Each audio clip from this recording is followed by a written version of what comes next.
समाजानं येऊन लई आहे. तुम्हाला मला वेटीस पण धरायचं नाही, जसं लाडू भाऊ म्हणले तसं मला तुम्हाला वेटीस पण नाही धरायचं. मला समाजाला सरकारला वेटीस नाही धरायचं.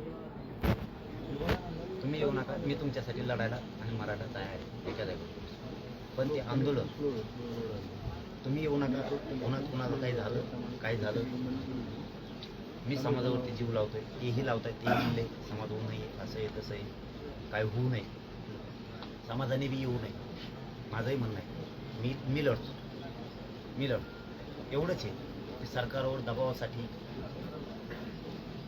पब्लिक असते, तर ती आता मी बैठका लाडभाऊवरती आणि मुख्यमंत्र्यांवरती विश्वास ठेवल्यामुळे मी त्या थांबवलेल्या आहेत. त्या आता थांबणारच आहेत. आता बैठका घेऊ नका, अंतरावली येऊ पण नका. उपोषण 30ला होणार आहे. नाही झालं तर तुम्ही फक्त सावध राहा. गावात सरकारने पहिल्यासारखा काय हल्ला करायचा प्रयत्न केला, पुन्हा मोडतोड करायचा प्रयत्न केला, चांगलं तर काही